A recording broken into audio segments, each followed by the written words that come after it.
Share বাজার আর কতটা crash করতে পারে সেটা আপনি বুঝতে পারবেন এই এক্সেল শিটটা দেখে। এখানের মধ্যে নিফটি ফিফটির কারেন্ট পি দেওয়া আছে, পিবি দেওয়া আছে, ডিভিডেন্ড ইল্ড দেওয়া আছে। এখানের মধ্যে পিবি আর ডিভিডেন্ড ইল্ডটাকে আপনি অ্যাভয়েড করে দিন। ওকে, আমরা এই কলমগুলোকে ডিলিট করে দিচ্ছি, শুধু আমরা পিটাকে ফোকাস করব। এখন কারেন্ট দিনের পি চলছে 23.52 এবারে আমরা গত 30 বছরের এখানে ডেটা আমরা অর্থাৎ পি এখানে পেয়ে গেছি। ওকে, পাওয়ার পর আমরা টোটাল পিটাকে অর্থাৎ 30 বছরের পিটাকে আমরা একটা অ্যাভারেজ বার করব। অ্যাভারেজ বার করার পর যদি এখনকার দিনের পিটা বেশি হয়ে থাকে তাহলে মার্কেট ওভার ভ্যালুড আছে। এবারে কতটা ডাউন আসতে পারে সেটা আপনি বুঝবেন অ্যাভারেজটাকে দেখার পর। আপনি সিম্পলি এখানে অ্যাভারেজের ফর্মুলাটা এন্টার করবেন, ইজিক্যাল টু অ্যাভারেজ ফার্স্ট কলম, দেন আপনি এখানে কলমে ক্লিক করে ব্র্যাকেট ক্লোজ করে এন্টার করবেন। তাহলে এখানে আপনি দেখুন নিফটির যে অ্যাভারেজ পি সেটা চলে এসছে 20.8558। এখন দেখুন তার পি চলছে 23.52। তার মানে কি মার্কেট ওভার ভ্যালুড আছে। সেই কারণে মার্কেটের মধ্যে আপনি যদি দেখেন এখন মার্কেট কিন্তু কারেক্ট করছে, মার্কেট এখন এই পজিশনে কিন্তু ডাউন আসছে। এবার আপনি যদি বলেন, হয়তো আপনি ভাবছেন যে আমি এই ডেটাটা পেলাম কোত্থেকে, এটা বেসিক্যালি আপনি সিম্পলি গোলে এসে লিখবেন নিফটি হিস্টোরিক্যাল ডেটা বা হিস্টোরিক্যাল ডেটা বলে লিখলেও কিন্তু চলে আসবে, হিস্টোরিক্যাল পি বলে লিখবেন। লেখার পর ফার্স্ট ওয়েবসাইট আসার পর আপনি এখানে হিস্টোরিক্যাল ইন্ডেক্স ডেটাতে আপনি সিম্পলি পি, পিবি, ডিভিডেন্ড ইল্ডে ক্লিক করবেন। ইন্ডেক্স টাইপে আপনি এখানে ইকুইটি লিখবেন, আর ইন্ডেক্সে আপনি যার আপনি দেখতে চান, নিফটি ফিফটিও আছে, এখানে নিফটি 500ও আছে, নিফটি ব্যাঙ্কও আছে, সমস্ত কিছু আপনি এখানে পি, পিবি আর ডিভিডেন্ড এটা আপনি চেক করতে পারবেন। এটা করার পর আপনি ডেটাতে ক্লিক করবেন, 2024 থেকে আপনি 1996 করে দেবেন, আর অক্টোবর জানুয়ারি 1 তারিখ করবেন, সাবমিট করবেন। আপনার সামনে এক্সেলের একটা দেখিয়ে দিচ্ছে আপনাকে, সাবমিট করার পর ডেটাটা লোড হবে আপনার সামনে, এক্সেল শিটটা আপনার সামনে চলে আসবে। আসার পর এইভাবে আপনি সমস্ত যে ডেটা পি রেশিও সেটা আপনি চেক করতে পারবেন। তাহলে এটা দেখে আপনি বুঝতে পারলেন যে নিফটি এখন ওভার ভ্যালুড আছে। এটা যদি 20 একটু ওপর থাকতো, 20.5 বা 21, 21.5 থাকতো তাহলে সেটাকে কিন্তু মানা যায়, কিন্তু এটা কিন্তু বেসিক্যালি অনেকটাই বেশি আছে, 23.5 আছে। সেই কারণে মার্কেট এখন একটু কারেক্ট করেছে। আরও রিজন আছে, সেটা আমরা একটু পরে বুঝছি। তাহলে এইভাবে আপনি বুঝতে পারলেন যে কিভাবে আমরা পি রেশিও দেখে অর্থাৎ ফান্ডামেন্টাল দেখে এটা চেক করতে পারবো। ওকে, তাহলে এবারে আমাদের কাজ কি? এবারে আমাদের কাজ হচ্ছে একটু টেকনিক্যালকে দেখা, যে এখানে মার্কেটের চার্ট আমাদের কি বলছে আর কতটা ডাউন আসতে পারে।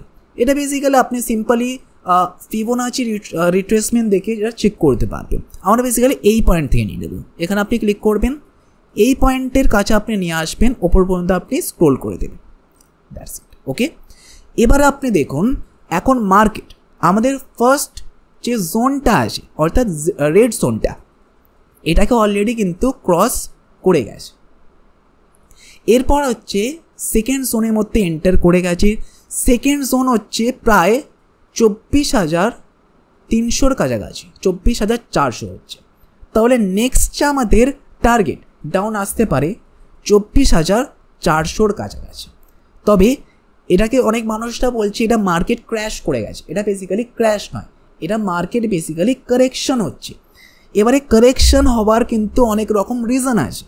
মেন রিজন হচ্ছে এখন ইরান ইসরায়েল ওয়ার চলছে, সেটা ফার্স্ট রিজন হচ্ছে।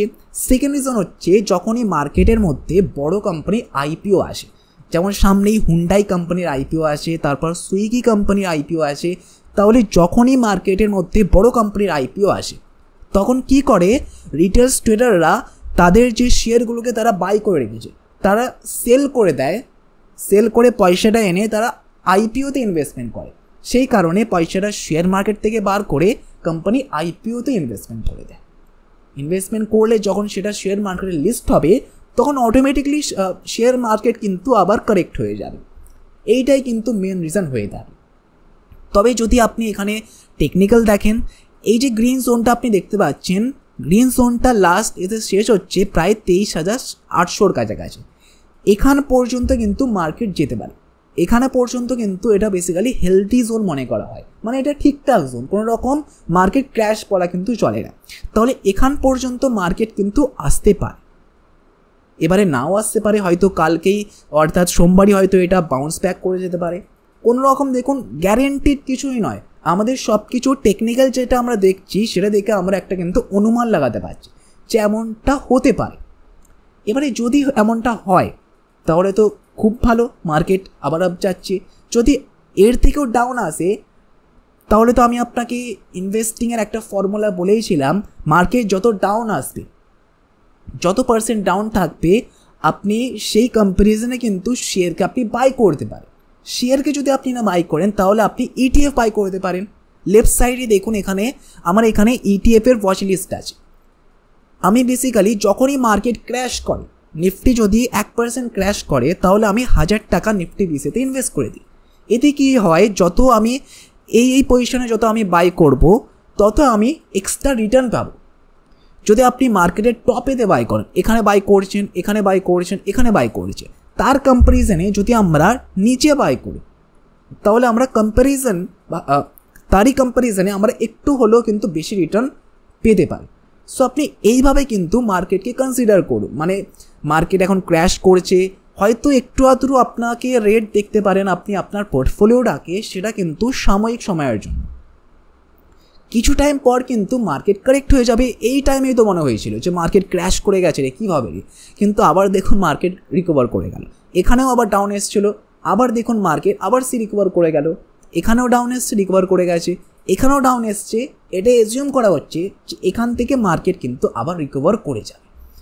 তাহলে এইভাবে আপনাকে মার্কেটকে দেখতে হবে, মানে সমস্ত খালি নেগেটিভ দেখলেই হবে না, এর মধ্যেও কি পজিটিভ লুকিয়ে আছে সেটা আপনাকে কিন্তু মাথায় নিয়ে চলতে হবে। তাহলে আশা করছি আজকের এই ভিডিওতে যেটা আমার উদ্দেশ্য ছিল আপনাকে এটাই বোঝানো যে মার্কেট যদি ক্র্যাশ করে এতটা পর্যন্ত আসতে পারে। আর মার্কেট কেন ক্র্যাশ করছে, মার্কেট কেন কারেকশন হচ্ছে সেটা আপনি বুঝতে পারলেন। কেন হচ্ছে, এক তো ওয়ার আসছে, তার পাশাপাশি আইপিও যখন আসে তার আগে এটা হয়ে থাকে, তারপর এখন নিফটি একটু ওভার ভ্যালুড আছে, সেই কারণে কারেকশন আসছে। সো আপনি বুঝতে পারলেন। যদি আপনার কোনো রকম ডাউট থাকে, কোশ্চেন থাকে, তাহলে আপনি কমেন্ট বক্সে অবশ্যই আমাকে জানাবেন। আমি বেসিক্যালি আপনাকে সলভ করে দেবো আপনার কোশ্চেনের অ্যান্সারটা। ওকে, তাহলে আশা করছি ভিডিওটা আপনার ভালো লেগেছে, একটা লাইক অবশ্যই করবেন। আর নেক্সট ফিউচারে ভিডিওগুলো দেখার জন্য আপনি সাবস্ক্রাইব কিন্তু অবশ্যই করে নেবেন।